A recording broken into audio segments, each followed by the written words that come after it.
अस्सलाम वालेकुम स्टूडेंट्स। हम वेब डिज़ाइन और वेब डेवलपमेंट और वेब टेक्नोलॉजी के कोर्स के वीक 2 की लेक्चर 3 और 4 पे आ गए हैं। और ये इसकी वीडियो 2 है। वीडियो 1 में हमने डिस्कस किया था कि HTML एलिमेंट्स क्या होते हैं और HTML एलिमेंट्स एट्रीब्यूट्स क्या होते हैं और उनको कैसे लिखते हैं। Now we will discuss about the core attributes and HTML formatting tags। तो HTML core attributes कौन से हैं?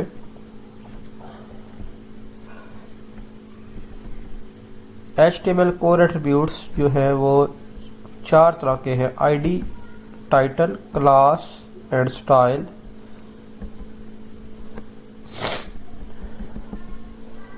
The ID attribute of an HTML element or tag can be used to uniquely identify an element within an HTML page। अगर हमने किसी एक HTML element को बाकी सारे एलिमेंट से यूनिक करना है, एक पहचान देनी है, तो हम ID एट्रीब्यूट यूज़ करते हैं। तो ID एट्रीब्यूट हम कैसे यूज़ करते हैं? किसी एलिमेंट का ID एट्रीब्यूट लिखते हैं और उसको एक ID असाइन करते हैं।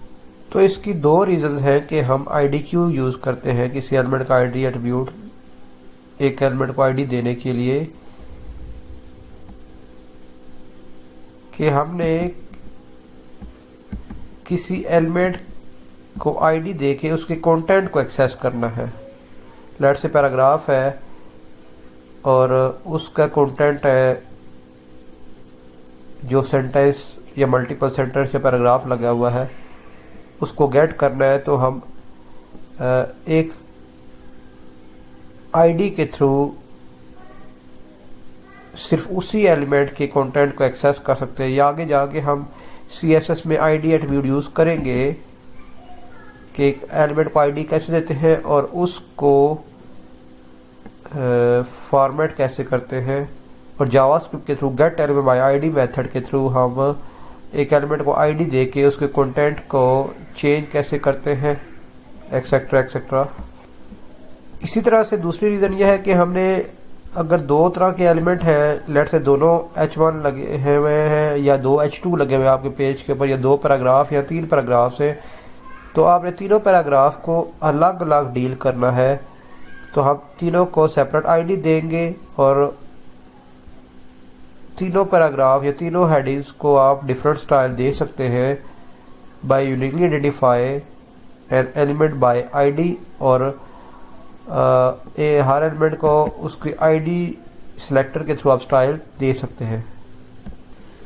तो आप ID कैसे दे सकते हैं? जैसे कि 2 पैराग्राफ है, एक की ID HTML है और एक की ID CSS है। तो इस तरह से हम ID असाइन कर सकते हैं, लेकिन इसका यूजेज जो है वो हम देखेंगे CSS और जावास्क्रिप्ट के अंदर कि हम किस तरह से इस ID के थ्रू के एलिमेंट को सेलेक्ट करके एलिमेंट के कंटेंट को चेंज कर।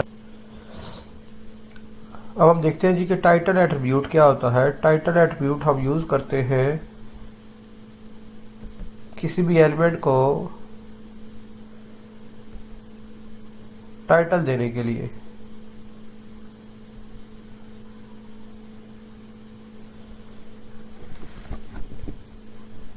तो इसका सिंटैक्स जैसे ID का है उसी तरह से ही टाइटल का सिंटैक्स है। तो आप देख सकते हैं कि हम टाइटल कैसे दे सकते हैं। तो ये पेज है, तो इसकी वर्किंग चेक करने के लिए H3 का टाइटल दिया हमने हेलो HTML। ये काम कैसे करेगा? ये आपको हेडिंग नज़र आएगी, जब इसके ऊपर आप माउस लेके जाएंगे तो ये टाइटल डिस्प्ले करेगा। तो Ctrl+S किया और ब्राउज़र पे जाके चेक किया, तो ये मैं इसकी, तो ये देखिए यहाँ पे, ये देखिए टाइटल शो कर रहा है। ठीक है, very easy one two understand. तो क्लास एट्रीब्यूट क्या होता है? एलिमेंट्स को ग्रुप करने के लिए हम क्लास का एट्रीब्यूट यूज़ करते हैं। इसका भी यूजेज हमें जाके अभी हम इस लेवल पे तो नहीं कर सकते, लेकिन हमें पता होना चाहिए कि एक किसी एलिमेंट, कोई भी एलिमेंट का हम क्लास डिफाइन कर सकते हैं bye using the class attribute. ठीक है, तो अगर हमने एलिमेंट को सेम क्लास में ग्रुप करना है तो हम क्लास का एट्रीब्यूट यूज करेंगे। Means let's say there are 4 paragraphs and 3 headings, H2 headings है। तो 4 पैराग्राफ है तो 2 पैराग्राफ को हमने अलग ग्रुप बनाना है और 2 पैराग्राफ को अलग ग्रुप बनाना है।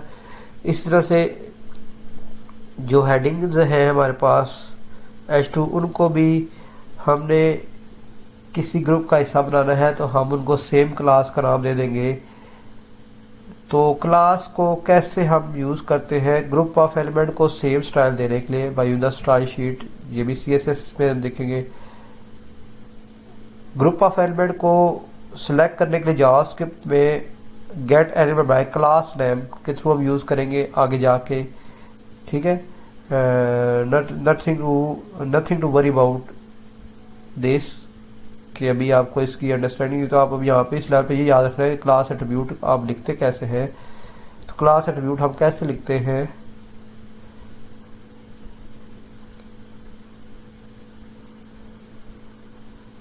क्लास एट्रीब्यूट हम लिखते हैं, यहाँ पे एग्जांपल मैं बनाता हूँ।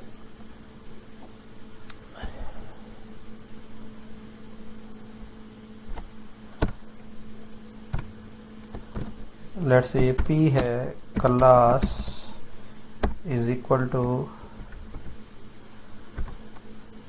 इसकी क्लास हमने कर दी पैरा, और ये H, तो यहाँ पे इसके कंटेंट आ जाएगा, पैराग्राफ होगा।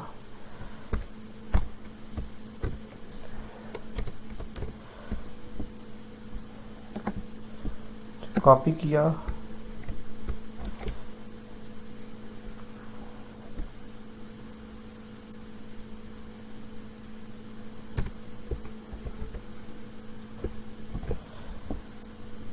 तो यहाँ पे और एक एलिमेंट है हमारा हेडिंग 2 और उसकी भी क्लास मैंने बना दी some contents of heading,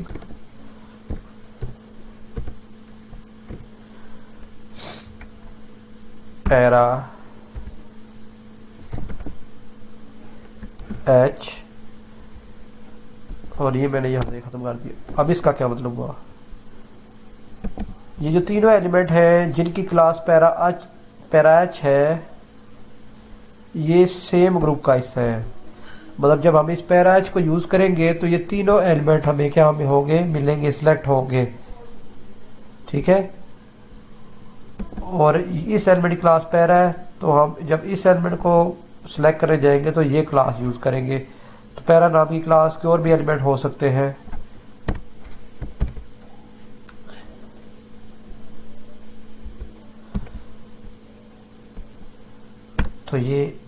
तो ये कितने एलिमेंट के ग्रुप बन गए, दो क्लासेस है, पैरा H एंड एक पैरा। तो पैरा क्लास में जस्ट 2 पैराग्राफ्स है। जब हम इस क्लास के थ्रू एलिमेंट को एक्सेस करेंगे तो ये दोनों पैराग्राफ्स में मिलेंगे, सिलेक्ट होंगे, और इनको सिलेक्ट करके हम इसके कंटेंट को स्टाइल दे सकते हैं, कंटेंट को गेट कर सकते हैं। कंटेंट से मुराद ये जो पैराग्राफ यहाँ पे लिखा होगा। अब इस क्लास या ग्रुप में कितने आपके आगे एलिमेंट, 3, 2 पैराग्राफ और 1 ट्रू, देखो तीनों की क्लास सेम है। तो बेटर अंडरस्टैंडिंग इसकी वहीं पे होगी, कहाँ पे, CSS में या जावास्क्रिप्ट में। हम इसे देखेंगे एग्जांपल से। स्टाइल एट्रीब्यूट्स के थ्रू हम किसी भी एलिमेंट का स्टाइल दे सकते हैं।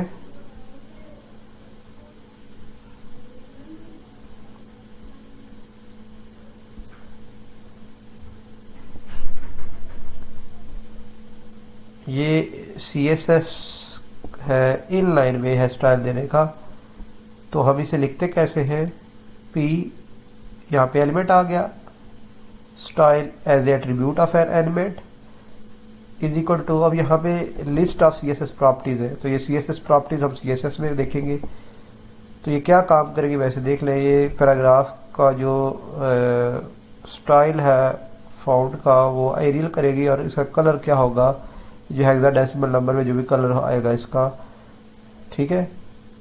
तो स्टाइल का एट्रीब्यूट किस लिए यूज होता है, किसी एलिमेंट का स्टाइल देने के लिए। तो यहाँ पे स्टाइल के अंदर हम क्या करते हैं, लिस्ट ऑफ CSS प्रॉपर्टीज देते हैं।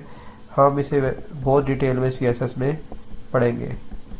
नेक्स्ट वीडियो में हम डिस्कस करेंगे